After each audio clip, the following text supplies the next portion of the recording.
નમસ્કાર મિત્રો, આજે આપણે ગુંજાર ગામની માં મેલડીના ઇતિહાસની વાત કરીશું. ધંધુકા રાણપુર હાઈવે ઉપર ધંધુકાથી 7 કિલોમીટર દૂર ગુંજાર ગામ આવેલું છે. થોડાક વર્ષો પહેલાની આ વાત છે. ગુંજાર ગામના ટીંબે ભરવાડોની વસ્તી રહે છે. એમાં મોટાભાઈ ભરવાડના કુટુંબમાં રાઘાભાઈ નામના ભરવાડ રહેતા હતા, જેઓ 5 ગાયો રાખતા હતા. એમાંથી 2 ગાયો વિયાવાની હતી. રાઘા ભગત રોજ સવારે ગાયોને વગડામાં ચરાવવા લઈ જાય અને સાંજ પડે એટલે પાછા આવીને ગાયોને વાડામાં પૂરી દેતા. પરંતુ એકવાર એવું બને છે કે જે 2 ગાયો વિયાવાની હતી એ પાછી આવતી દેખાતી નથી. એટલે રાઘા ભગત આમ તેમ શોધવા નીકળે છે. ફરતા ફરતા એક વાડામાં જોયું તો ત્યાં ધૂળના ધડીમલા પાસે આ 2 ગાયો બેઠેલી જોઈ. એ ધૂળના ધડીમલાની અંદર માં મેલડી બેઠી હતી. રાઘા ભગતે નજીક જઈને જોયું તો ગાયોના પગમાં એક સડી ગયેલું નારિયેળ પડેલું હતું, જેમાં મેલડીની ડેરીમાંથી કોઈએ બહાર કાઢી દીધેલું. પછી રાઘા ભગતે તે નારિયેળ હાથમાં લઈને પોતાની પાઘડીથી માતાજીની બેઠકને સાફ કરી અને 2 હાથે નારિયેળ મૂકતા કહ્યું કે આ 60 ઘરનો ટીંબો છે, પણ તારું કોઈ નથી અહીંયા. આટલું કહી રાઘા ભગત તો ત્યાંથી ચાલતા થયા, પણ ડેરીની અંદર બેઠેલી માં મેલડી એની સામે ટગર ટગર જોઈ રહી અને કહ્યું કે રાખલા, દુનિયાની માલિપા મારું કોઈ નથી ને, પણ એકવાર તને જો મારો ન બનાવું તો હું મેલડી નહીં બાપ. પછી તો કહેવાય છે કે મેઘલી અંધારી રાતનો 12-1નો ટકોરો થયો અને ત્યાં તો ધૂળના ધડીમલામાંથી સડી ગયેલા નાળિયેરમાંથી નાનામી બાળકી એવી માં મેલડી સવવેતની નાગણી બની અને ગુંજારની ઊભી બજારમાંથી પસાર થાય છે. પાવલી જેવડીમાં મેલડી ફેણ માંડીને જીભના લબકારા કરતી કરતી માં મેલડી મોટાભાઈ ભરવાડના ચોકની અંદર આવે છે અને જે તૂટેલ ફાટેલ ખાટલાની અંદર રાઘા ભગત સૂતા હતા એ ખાટલાની પાયેથી માં મેલડી ચડી અને ઓશીકે જઈને નાની બાળકીનું રૂપ લઈ રાઘા ભગતના કપાળે માં મેલડીએ હાથ મૂક્યો. રાઘા ભગત તો ગાઢ નિંદ્રામાં સૂઈ ગયેલો, પણ માં મેલડીએ કપાળે હાથ ફેરવીને કહ્યું કે રાખલા, મને માં મેલડીને ટકોર મારી ગયો છે ને? તું કહે છે કે 60 ઘરનો ટીંબો છે અને તું અહીં એકલી વાડામાં રખડે? પણ રાખલા, દુનિયાની માલિપા, એકવાર તારા આંગણે દોઢિયું ત્રિશુલ ના ખોડું તો રાખલા હું બારિયાની મેલડી નહીં બાપ. એટલું કહી માં મેલડી ઝડપ ફેર વીજળી વેગે પાછી વાડામાં જઈને સડી ગયેલા નાળિયેરમાં સમાઈ ગઈ. થોડાક દિવસો પસાર થાય છે અને રાઘા ભગતની પત્ની થોડાક મંદ બુદ્ધિના હતા, એટલે ઘરમાં કકડાટ થતા રાઘા ભગતે એમની પત્નીને નેહડામાંથી જાકારો આપી દીધો.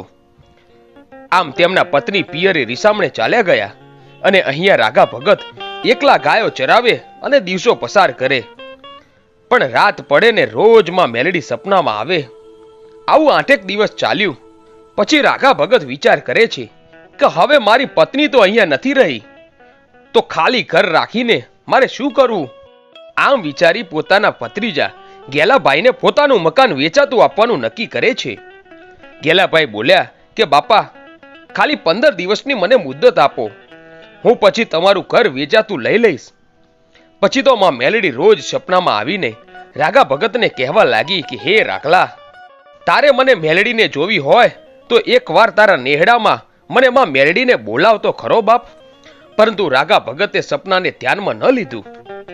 પણ એક દિવસ તો માં મેલડીએ ટાપલી મારીને એટલું કહ્યું કે એ રાખલા, એ ઉભો થા રાખલા. ત્યાં તો રાઘા ભગત ઉભો થઈ ગયો.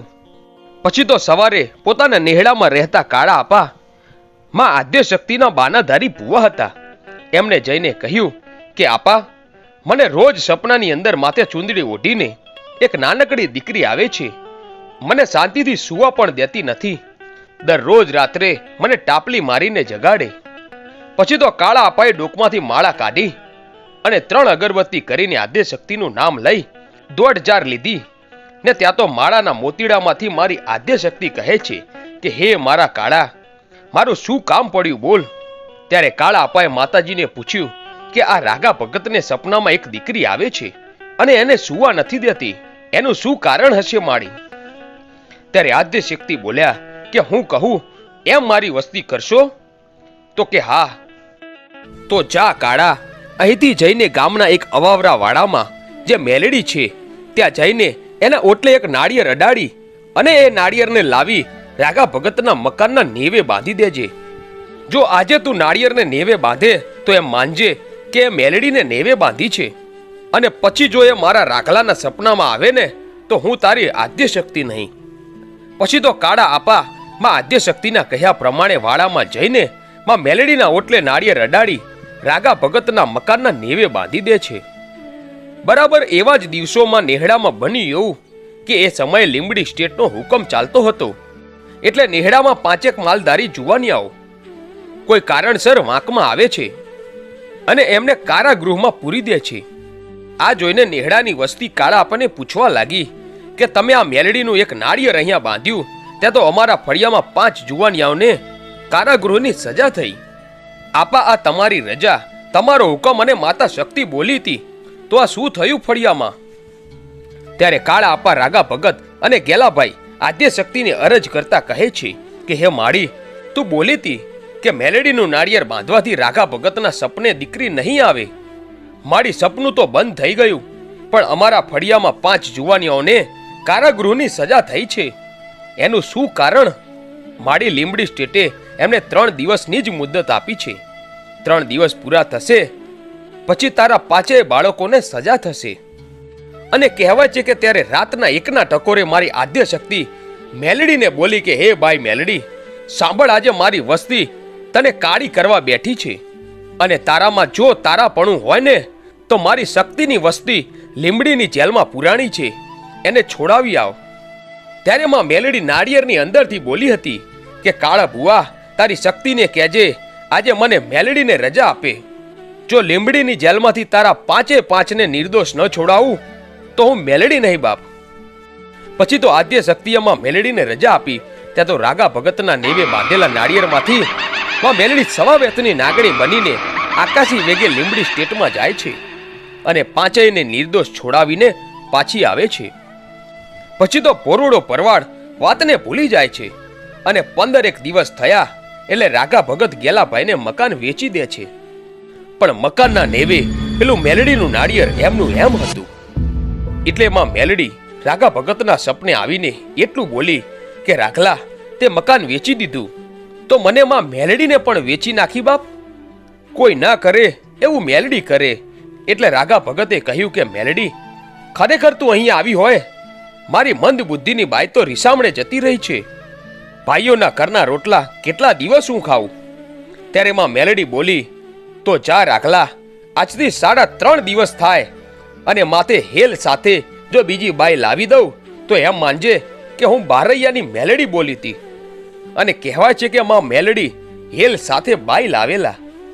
પછી તો મેલડી બોલી કે રાખલા, તે મને નેવે ભલે રાખી, પણ હવે ગેલાના ડોકમાં મારા નામની માળા ન પહેરાવું તો હું બારૈયાની મેલડી ન કહેવાઉં બાપ. આમ દિવસો પસાર થવા લાગ્યા એટલે એક દિવસ ગેલાભાઈના સપનામાં આવીને માં મેલડીએ કહ્યું કે હે ગેલિયા, તે આ જે મકાન લીધું છે એને નેવે હું મેલડી બેઠી છું. મને મેલડીને પૂજ, એકવાર નેવેથી હેઠી ઉતારી મને મેલડીને ઉજળી કર, પછી દુનિયાની માલિપા તું જોઈ લે હું મેલડી તને શું ના આપું. પછી કહેવાય છે કે કરવઠા પ્રમાણે એક દિવસ ગામ લોકો ખોડિયાર માના મંદિરે ફુલેરું દેવા જાય છે. ફુલેરું દઈને પાછા આવીને આદ્ય શક્તિના મઠમાં જ્યાં ગામ લોકો ઊભા રહ્યા ત્યાં તો મૈયાભાઈના કોઠે હાકલા પોકારા કરતીમાં મેલડી ધૂણવા આવે છે. કાળા અપાએ પૂછ્યું કે તું કોણ છે? એટલે માં મેલડી બોલી કે હે બુઆ, તારી શક્તિના બોલનો તોલ કરીને તે મને નેવે લટકાવી હતી ને, એ હું બારૈયાની મેલડી બોલું છું. હે ગેલિયા, મને મેલડીને કોખલો કરીને એકવાર ધડીમલે બેસાડ અને તારી વગડે રખડતી વસ્તીને અમલદાર અને બોર્ડરના સૈનિક ન બનાવું તો હું મેલડી નહીં. અને કહેવાય છે કે માં મેલડીની કૃપાથી ગેલાપાના દીકરા ગભાભાઈ આર્મીના સૈનિક બન્યા અને બીજા દીકરા રાહુલભાઈ કલેક્ટર થયા અને ત્રીજા દીકરા મેહુલભાઈ ગામના તલાટી બની ગયા. આ મેલડી કરે એવું કોઈ ન કરે અને મેલડી આપે ને એવું કોઈ ન આપે. પછી તો માં મેલડીનો નવરંગો માંડવો નાખે છે અને ડાકલાના તાલે મૈયાભાઈના ખોરિયામાં મેલડી સોળે કળાએ રમવા આવે છે. તો મિત્રો, આ હતી ગુંજાર ગામના એવા પોરોડા પરવાડની માં મેલડીની વાર્તા. મિત્રો, આવા જ ઇતિહાસ અને વાર્તાઓ જોવા માટે આજે જ અમારી આ ચેનલ A1 ગુજરાતીને સબસ્ક્રાઇબ કરો. ધન્યવાદ.